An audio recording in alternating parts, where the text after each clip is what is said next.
Welcome to the Edges of Lean. I'm Bella Engelbach, and in this podcast we explore the human and creative side of lean thinking, unusual places where lean thinking is practiced.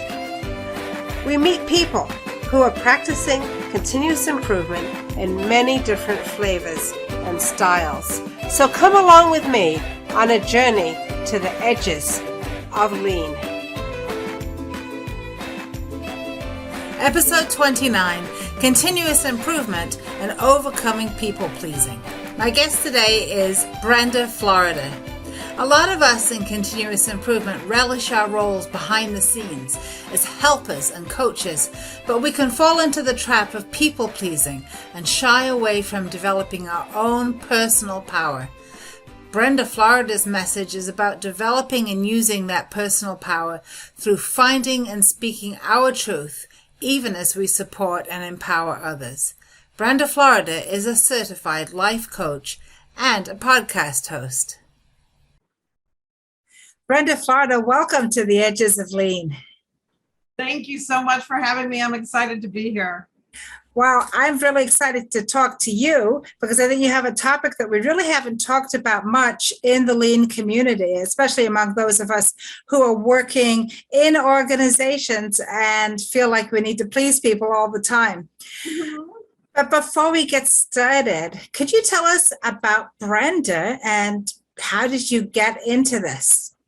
Yes, I'm happy to. So I am currently a certified life coach, and I've been doing my life coaching business for about 3 years full time. But before that, I was in real estate. So I have been in the real estate business not as a real estate agent, who is an independent contractor, that type of worker, but in leadership roles. So I was almost always an employee and part of an organization through my whole real estate career, which is a little unusual. And so being a people pleaser from way back, people pleasing, for those of you who may not be familiar with that term, it really is a phrase that comes out of this pattern or habit that we get into typically when we're little children of coping with our life stress, our family stress, by making others happy, right? Some people are the class clown, some people are the rebel, some people are the troublemaker, so people pleasers are people who respond to any type of stress in a way that typically will silence themselves. That's sort of the bottom line. There's a lot of other words I could put on it, but we end up keeping our mouth shut because we want to make other people happy, or we don't want to, be a problem, or all those kinds of words that we could put on it. And so part of what that creates is also this habit of over-functioning for other people. So I don't want you to get in trouble, or, whatever. I'm trying to protect you from something. And so I'm going to go do what you were supposed to do, so none of us get in trouble. Or, the way that comes out as little kids is different than the way it comes out as adults. But in the workplace, I know for myself, it really fostered what now we would call imposter syndrome. When I got my first management role in a real estate office, nobody knew that term, but I felt like I didn't know what I was doing. I was terrified people would figure it out, and so I did a lot of over functioning and doing things to make them happy because I didn't know what else to do, so to speak. And of course, there's nothing wrong with making people happy. The part where it turns into people pleasing that doesn't serve you is when it's at the expense of yourself. And so after all my years in leadership and real estate, and really what I was doing there was helping all the people who worked for me grow their business and really learning how to teach others how to lead. So I did a lot of that. So I teach every year, at least once a year, a program for leaders, emerging leaders, on emotional intelligence and how that impacts leadership. and our effectiveness as a leader. And so all of that, I did that for 30 years or so, and then became a life coach. And so that really gave me the tools to be better at all those things I learned along the way in my real estate career. And so now I do both. Sometimes I've done consulting with real estate companies. I coach some real estate people, but then I coach a lot of people from all spectrums of life that want to get out of this habit of over-functioning for others and silencing themselves at the expense of themselves. So does that give you a little bit of a flavor? Yeah. And it really, I've got some, my mind is popping with how this really intersects with what we're doing in continuous improvement and then lean. So I'd love to start out with a quick little story to share with you. And this is about, working inside an organization and having the sense that that if you are doing that, if you're consulting, right? If you're consulting as an external consultant, or you are the lean leader, the continuous improvement guru for an organization, that they're on tenuous ground anyway, because in a way, people look at you and say, well, is this really a necessary function? You're not making the widget or designing the widget. Yeah. You're helping the people who are doing that. And that, I think can lead for many of us to this feeling like we have to take the idea that the customer is always right and take it to the nth degree so that we are not being ourselves anymore. Mm-hmm. And that's kind of unhealthy, right? Because we also need to have a well-balanced workload, and we need to be able to say no. So what is it in that kind of situation that helps a person start to move away from that? Yes, well, I think that's a great thing. And one of the ways to look at it, because you could say that for all of my business from a coaching perspective, like as a coach, if I'm working with you one-on-one, I'm not sending you something in the mail that is your next new thing, right? That you can hold on to make your life better. It's not a widget. It's not a blender if you like to cook. It's not, it's nothing tangible in that regard. And so one of the problems is in equating a tangible product to value, because a lot of value is delivered in this world that doesn't come from a tangible product. And so as a consultant, I know, when I did my first consulting job and I was bidding out a big number to this company to hire me to solve a problem, but they didn't even know what the problem was. They just knew something wasn't working. So I wasn't going to give them anything but some insight and ideas, And so I had to be able to articulate how knowing the answer, whatever the answer would turn out to be, number one, that I believed I could do the digging to figure out what the problem was, and then give them some sort of answer to get them moving into solving the problem. Okay. But the value of that would be way more to the organization than my $10,000, whatever it was, fee. And so that's what it is. When I'm charging, like in my coaching package of 90 days, you get 90 sessions and support in between. It's $14.97.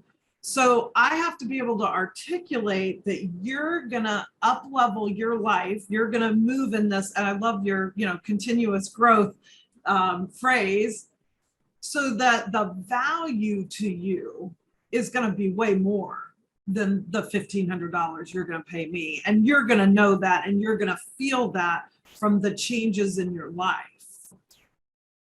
So I think that's a big part of it, is we have to get away from this very sort of patriarchal formula of dollars for a tangible product, and look at value.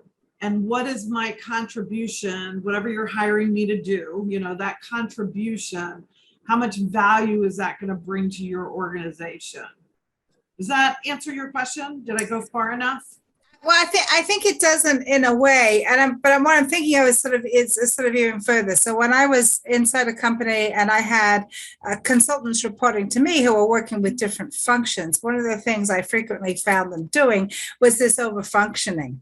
So I would find them, for example, they were working with a particular department, and someone in the department would say, well, what they needed to do to help solve a problem they had was to make their workflow visual, for example, just be able to see where the work was, right? And so rather than having the organization develop their own way of seeing the workflow, the consultant would say, oh, I'll do that for you. I'll make the first one for you. And the next thing you know, they're running it, right? Yeah. Right. And so when the question would be asked, so why did you do that? What they would say was, well, I want this client, I want this internal customer to be successful. And I really feel that, our role is to help them be successfore. And therefore I did this for them. So that, to overfunction. And I have to say, I certainly have done it myself, where it just seems like, well, they're just never going to get it done unless we show them how to do it the first time, which almost always backfires into now you're the person who has to run it, right? Yeah. And I think that comes from a place of almost like misunderstanding this idea that the customer is always right, or if somebody asks you to do something, you must do it. Yes. In the same way, that the mom eats the burnt toast, right? Yeah. Because the kid doesn't want to eat the burnt toast. And it's kind of a psychological pattern we almost fall into. That's such a great metaphor, the mom eating the burnt toast, because as you were saying that, what I'm thinking is really what you're talking about is a boundary issue. And it would be as if saying, as a consultant, I can't have any boundaries.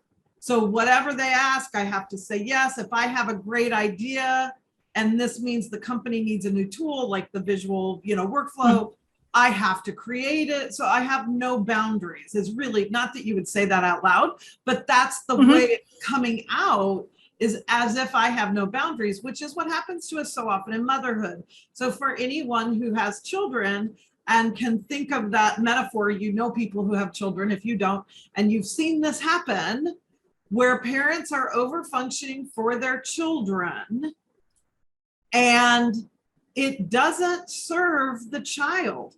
In fact, it's much easier to see when you're not looking at your own child, how by the parent doing that, they're actually potentially keeping the child from going through its own learning curve. And that learning curve might be a little painful, but we want our kids to learn. So it's the same with a company.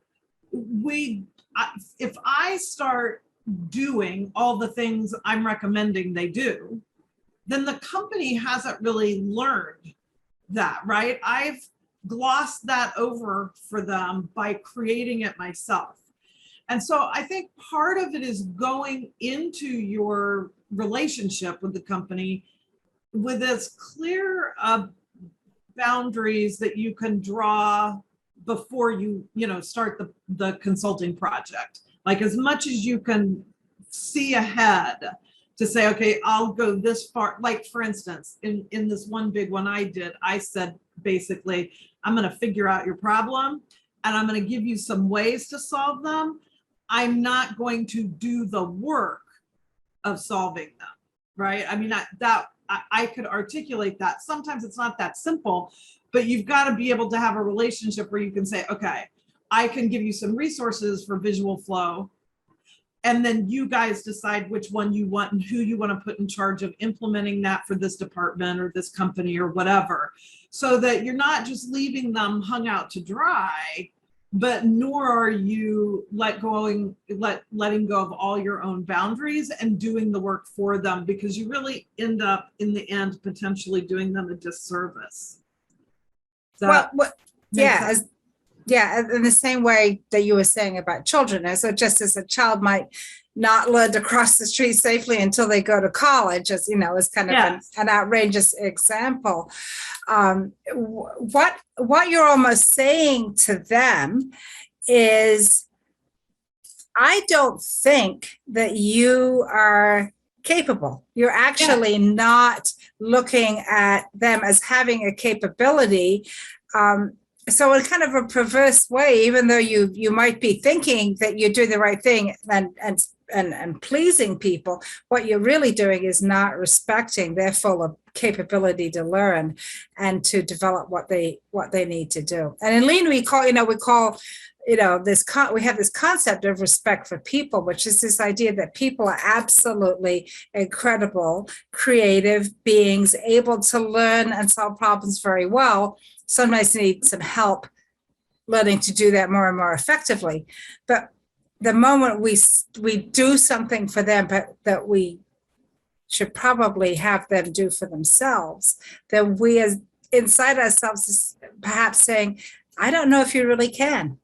Yes. And they'll pick up on that, whether it's a child, your spouse, a person you're working with in an organization, whatever it is. When we do for somebody else something that they can do for themselves, again, even if that means they can do it with some struggle, right? That doesn't mean everything comes easy, but you could do that. As soon as I do for you what you could do, it is potentially a backhanded insult. And it can create a dependence that we don't want, because as a consultant, you want to come in and out, right? You're not there to be their, permanent solution to their problem. And even if your role isn't a consultant, your job is to do your job, not to do somebody else's. And I think that's, again, where the boundaries come in, because it can be very easy. If you're a person prone to people pleasing, it can be very easy to rationalize exactly where we started. Well, this is my job. I'm the consultant. I'm supposed to make them happy. I'm supposed to solve their problem. I'm supposed to, manage these people. So, John didn't get his part of the project ready, so I'm up till midnight doing it so the team doesn't suffer because John didn't do his part. Well, that's my job. I'm the project manager. No. It's not our jobs to stop people from suffering what they create with what they do or do not do. It's our job to manage the outcome of that. So now what do? Do I need to fire John? Do I need to, there's a million questions. That's my job, not to make sure John nor the team never experiences the reality of John doing what he does. Does that make sense? It makes a lot of sense. And it makes me think of another situation that I run into frequently in doing improvement work. So one of the things that we want to pay attention to is rework. So that's when we have to do something again because it wasn't done right the first time. Yeah. And I have experienced a situation, you go in and start to take a look at a process and start to try to understand what's really happening with the process. Well, people say, well, there really isn't any rework. So we ask the question, all right, what percentage of the time does this thing land on your desk or, in your email inbox? Perfect.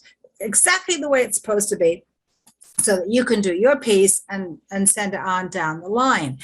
And often when you ask that question, they say, well, sometimes, this happens and that happens. Well, what do you do when that happens? When it comes in, it's not the way it's supposed to be. And oftentimes the answer has been, well, I just fix it. So in their mind, it's not rework because they're not sending it back to the person who didn't complete the previous step correctly for whatever reason. That's not rework. That's just part of my job. And it can actually become a huge part of people's jobs to do this work that perhaps that should have been done, earlier in the process. Now, the follow-on question then is, well, why do you do that? And what I found in some organizations that have a very psychologically unsafe environment is, and I think you said this before, I don't want so-and-so to get into trouble.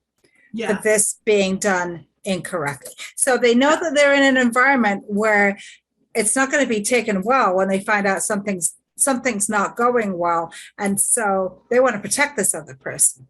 And so there's a sort of a bigger picture thing going on around the whole environment that they work in.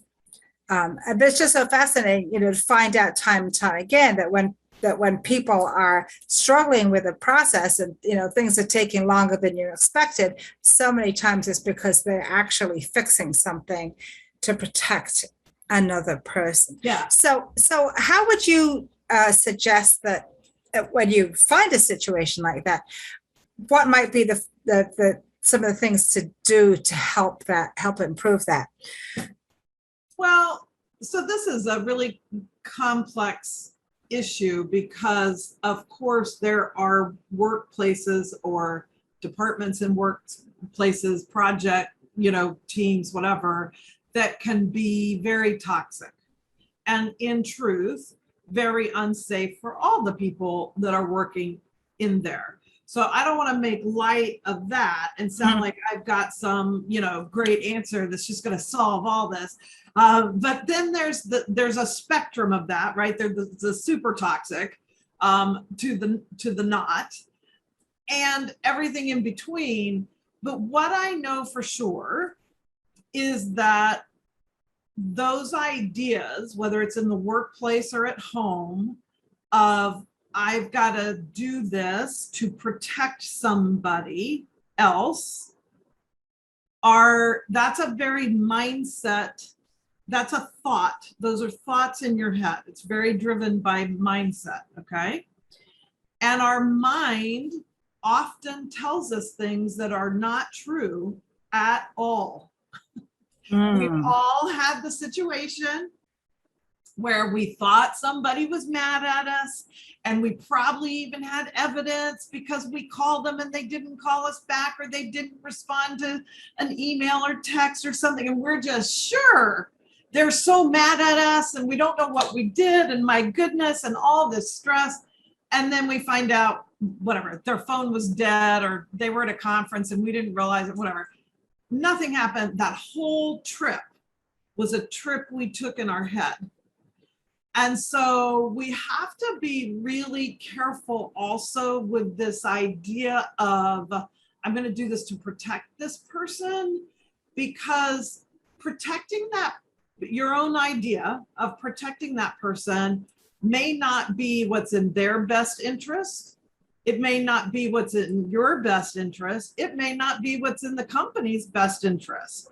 Like, who am I? There's sort of this, who am I to think I really know all this, right? Because my job is to know me and my behavior. So a metaphor I use a lot when I talk to people about this, because it's very tricky to discern where you're at in this spectrum. But I use the metaphor of a sandbox. So I have my own sandbox, and it is me, and it is my life and my feelings and my thoughts and my actions, or lack of action. What do I do? What do I don't do? How I respond to people, how I respond in any given situation. That's all me. And that is all my responsibility. Okay?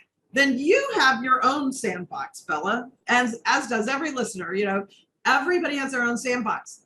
Now, if I decide from my sandbox that I need to just fix whatever you gave to me because I don't want you to get in trouble, with our toxic boss, or, because I feel bad for you because something personal just happened and I just don't want you to experience that. Okay.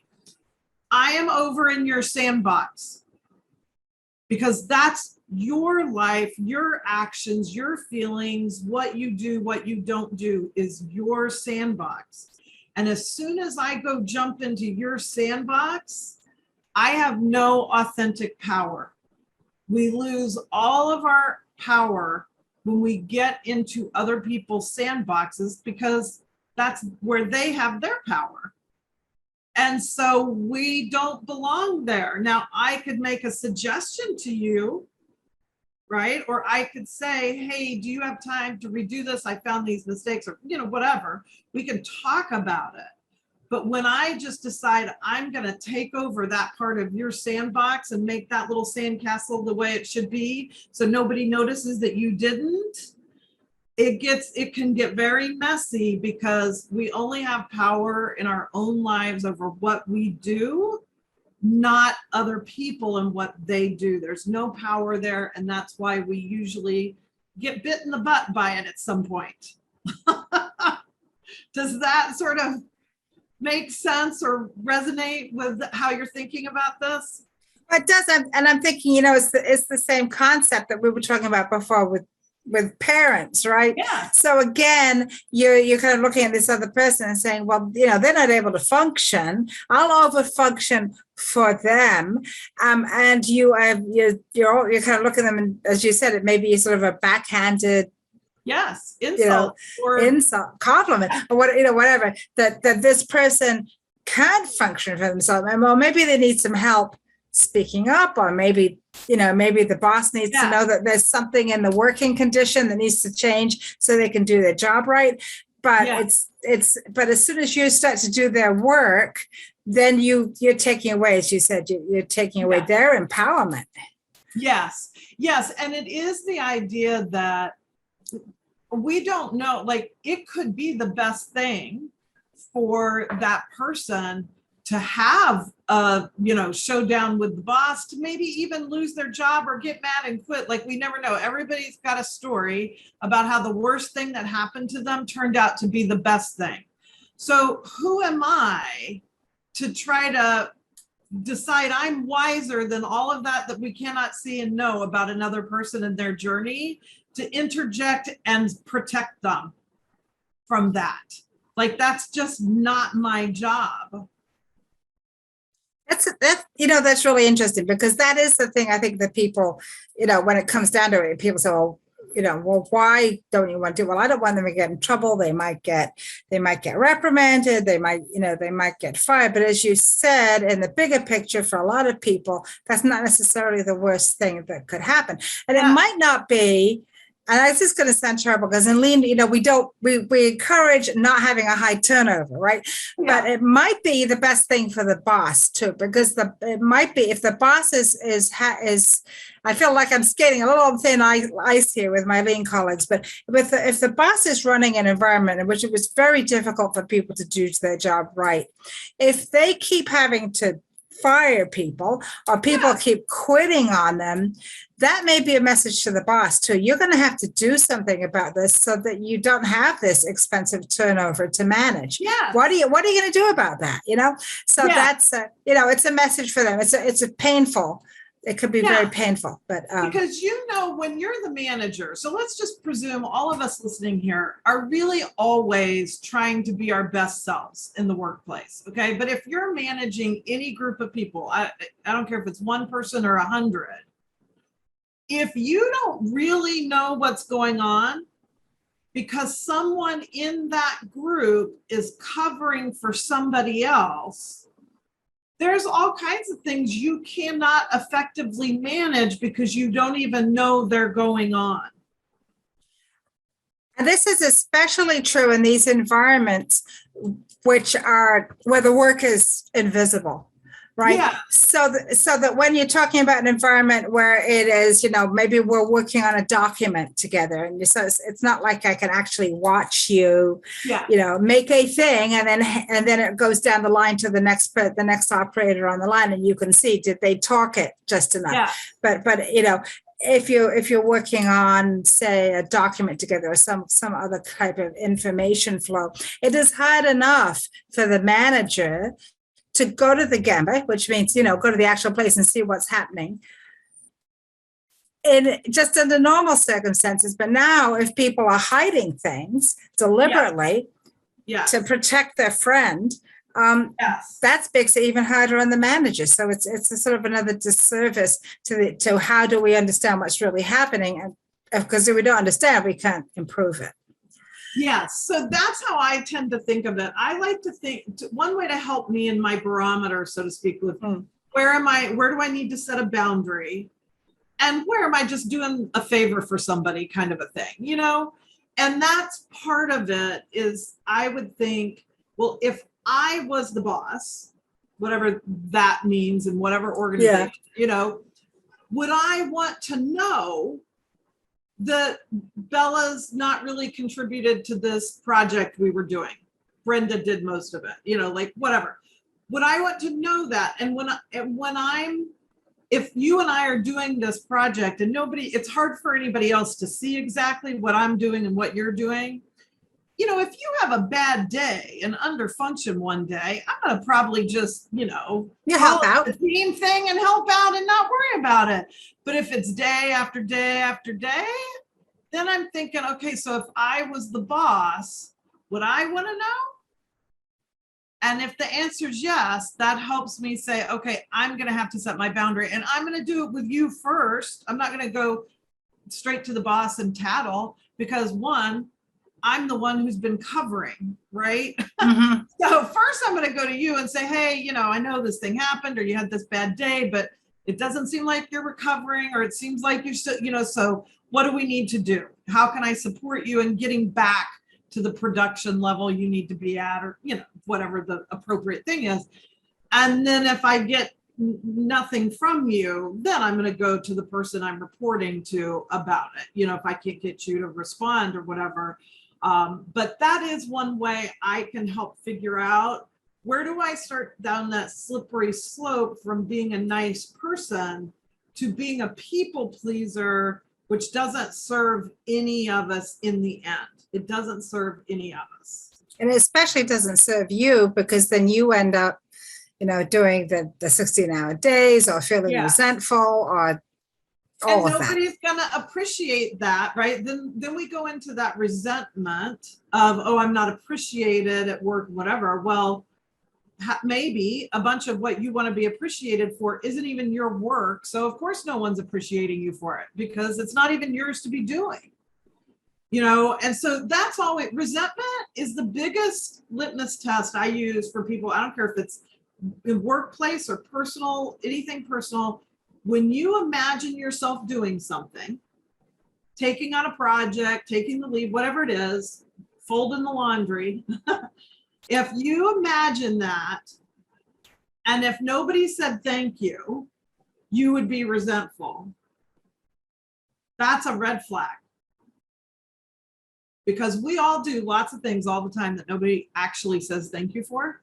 And we do them because we want to, or we just feel like that's part of our, responsibility or whatever. And thank you once in a while is great, but I don't need, when I'm at my workplace doing my job, I don't need my supervisor clapping for me every day. It's my job. I want it sometimes, but if I start to realize, no, you know what? I'm going to be resentful. If somebody doesn't notice how much I've done, I'm going to be resentful. We're probably over functioning in some way, or we're doing, even if it's our own work, like the project has grown bigger. Like, let's say, Bella, you're my supervisor and I'm doing this project for your consulting or whatever, and it's grown bigger than we all realized.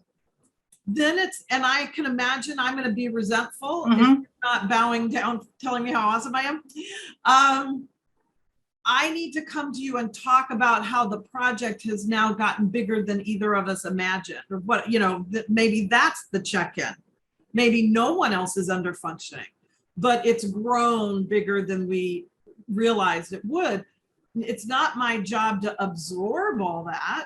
It's my job to talk to you about it and say, we need to do some reevaluating because this is much bigger. Now that I've gotten into it, it's much bigger than I realized it was going to be. And not make that mean, back to mindset, what we make things mean in our head, that I've done something wrong by not being able to anticipate that from the beginning. That's a fallacy,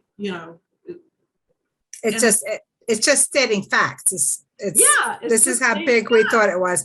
And in consulting, that happens all the time. Sure. You get into it and find it is bigger, hairier, more complex. And so that's back to the boundaries. If I set out to do my consulting contract and I'm going to do this many hours or this many things or, whatever, you have some guidelines. Hopefully nobody's just saying, I'm going to fix your problems for, $5,000 and anything's possible, right? So you set your parameters, then that's where you go, okay, now I'm outside. I'm going to have to go outside of those parameters. So I have to suck all that up. Now I need to go have a conversation with whoever hired me as the consultant to say, here's the parameters we set, mutual responsibility. And I can see we're going to have to go outside of those. What do you want to do? That super professional, super respectful, there's nothing wrong with that. I can see somebody who does have people-pleasing tendencies playing out in their mind a scenario, where the client turns into an enraged person and does something awful to them. Yeah. But that wouldn't necessarily, again, to your point, that wouldn't necessarily be a bad thing, because it would be better to get out of that situation than to be in it and not be able to do the work that they think that you're going to do. There's always the crazy person, right? And so sometimes we will hit that. And then we're better off knowing sooner than later that would have come up.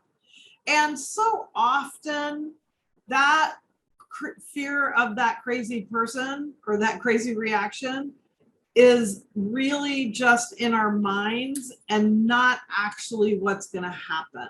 But we create the fear and then we act as if that fear is true to protect ourselves, because that's what fear is meant to do, right? I would be afraid to walk out in the middle of the freeway for good reason. My fear is meant to protect me. But inside our heads, we get all these fears that get triggered, and they're not protecting us from anything because it's not even real. It hasn't happened. It's imagined. It's, all of that. And so that's why I'm very passionate about, mindset coaching and what I do. I used to just say I'm a mindset coach. Now I feel like that's too narrow to describe what I do, because our feelings are so interconnected to all those thoughts, right? Fear is not just a series of thoughts that come to your mind. It's a feeling, and so we really have to deal with both sides of that for a whole picture, and not just mindset, but it's a very powerful thing.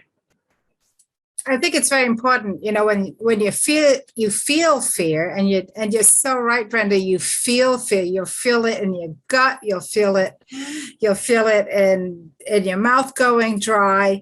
But it's important to get in tune with your body so that you can actually feel those things happening. But when you feel it, to recognize that it's not always the truth. Yes. Right? And so there's a balance, isn't there, between, people saying, a lot of people saying that we should trust our gut. And there are times, you get into the elevator with somebody and, you have a feeling about them and you should, you trust your gut. But there are times when you get into the elevator with somebody and you have that feeling, but it's some internal bias that you've absorbed along the way. It's a memory of a bad thing that happened or that you thought was going to happen that gets in the way. And so really taking that moment to step back and say, all right, I'm feeling fear. Is it true? It's very important. Yes. So this is one of the things that I do all the time, especially with people I coach one-on-one. And I try to teach it when I'm in a leadership training or something. But that's so important. Exactly what you're saying, learning for yourself, because it's a little different for each of us, but for yourself, what is that inner wisdom, which is what we kind of mean when we say trusting our gut, okay, versus anxiety that triggers fear that isn't true. And one of the ways, just to give everybody a way to sort of start to explore their own reactions and see what you come up with, is that our inner wisdom is generally very calm and fairly quiet. It's not yelling at us, okay? Like that internal yelling we get in our head. It's usually fairly calm and quiet, and it can be quite firm, right? Like it can have a very definite no, okay? But it has a different quality of how it feels inside the body, and sort of the thoughts that start coming up in the head, in the mind, versus a more compulsive, fear-driven anxiety where it's just like everything's very energetically kind of frantic and, life and death all the time or whatever. Like even in very hard situations, your inner wisdom is going to handle it in a much calmer, think Nelson Mandela instead of, a crazy dictator. And our mind is usually up in the crazy dictator.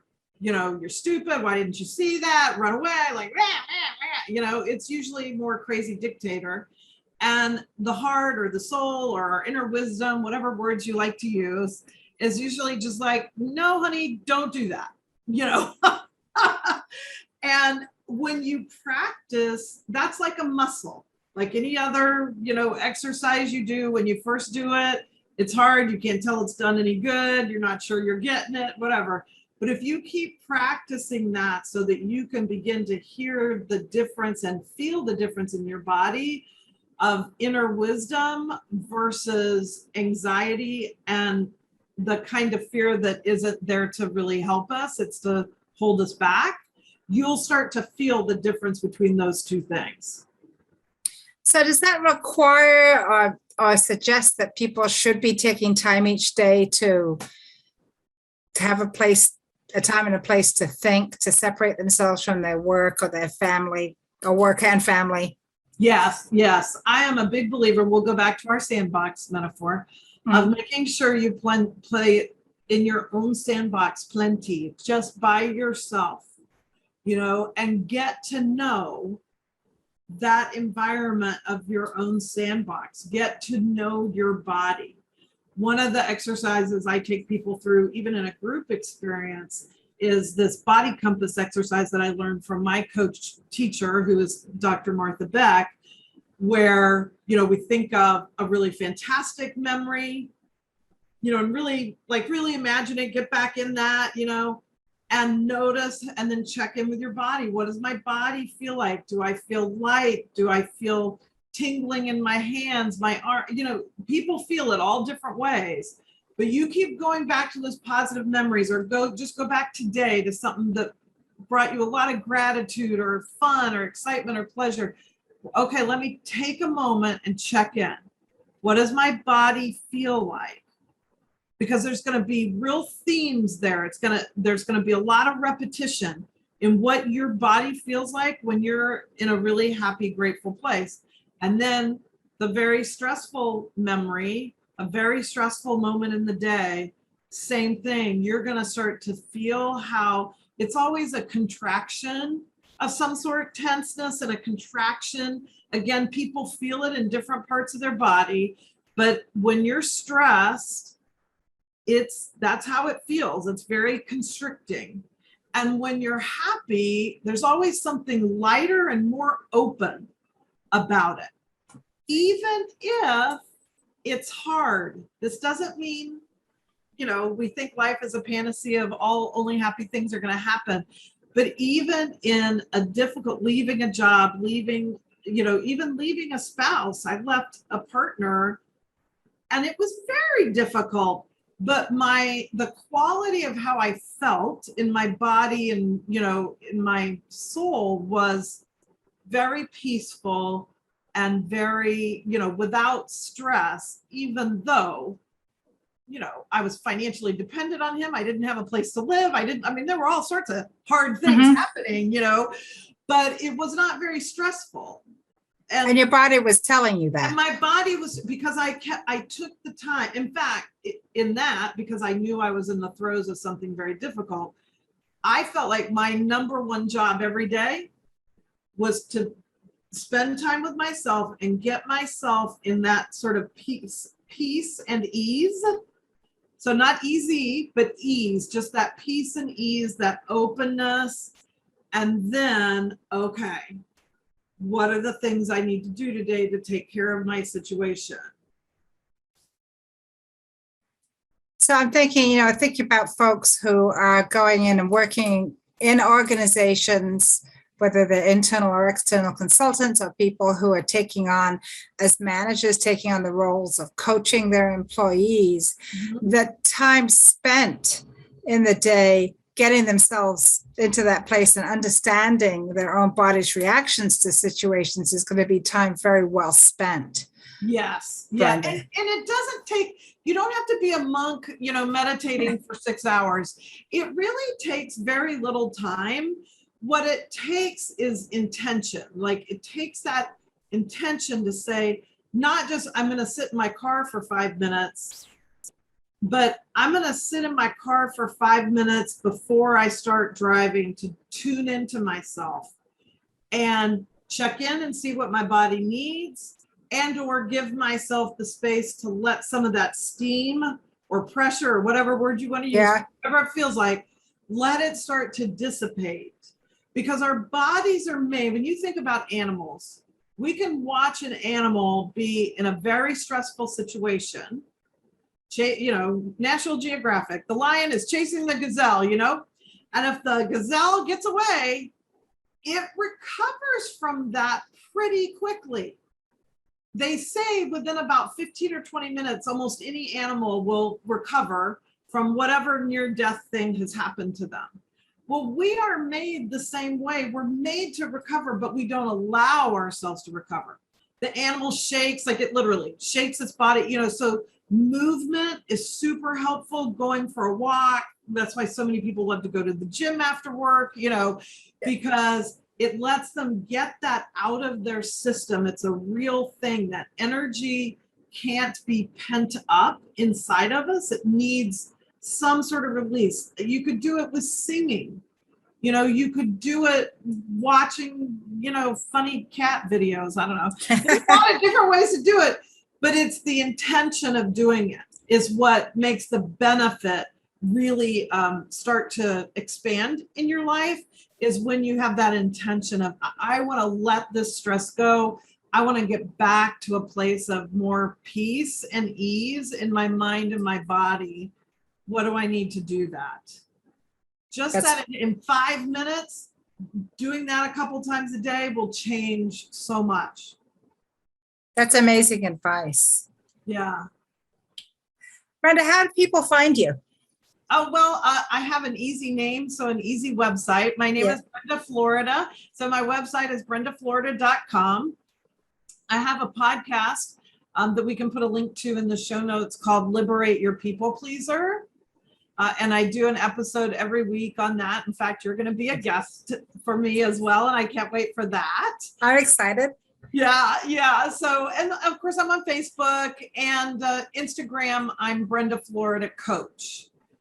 So yeah, I'd love to hear from the listeners. I would love to connect with anybody. If anybody has a question for me, you can email me through my website or show notes, anything. My inbox is not too full to receive an email from you. So super. Yeah. Brenda, what's your advice for a young person starting out? There's so much to learn, right? What would be your one piece of advice?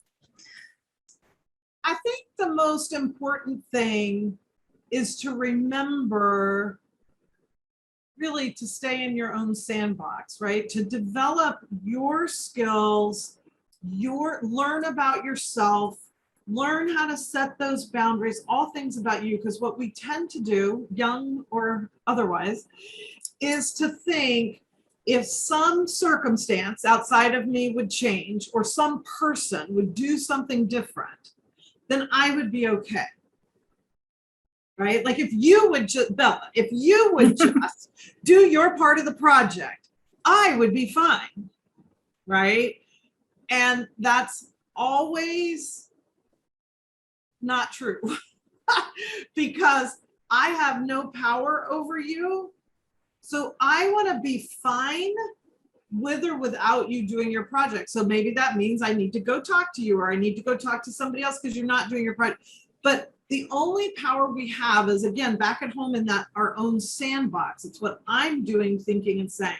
So anytime we have the idea, the thought that if so-and-so would change, or if I had more money, or if I get in a work for a different company, then everything's going to be okay, and it's not. That's a sign to come home to ourselves and see what refining. There's nothing wrong with you. It's not that you're not good enough. There's nothing broken, but there's a refining, right? Like a fine tuning of ourselves that is always going on. That's that constant growth that says, okay, so what do I need to learn? Because I'm working with Bella, who pretty consistently doesn't do what she's supposed to do.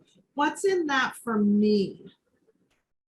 Instead of getting focused on how I've got to get you to change. Because there's no power in that. Right. So the power is all with yourself. Always at home, always in our own sandbox. Yes. Yes. Thank you, Brenda Florida. It's been so much fun having you visit Out at the Edges of Lean. I have had so much fun being here. Thank you so much. This is Bella Engelbach, and I'd like to thank Brenda Florida for being my guest on the Edges of Lean. What are you doing to build your personal power? We'd love to hear from you. Find Brenda at brendaflorida.com. Find me at leanforhumans.com or on LinkedIn, or comment wherever you watch or listen. No matter how you travel to the edges of lean, your ratings, reviews, and comments are greatly appreciated. Please join me in exploring more of the edges of lean. There's a lot to learn. And check out my friends in the Lean Communicators community at leancommunicators.com. You'll find more podcasts and videos with lots of great new content every week. The Edges of Lean is written and produced by Bella Engelbach. This is a Lean for Humans production.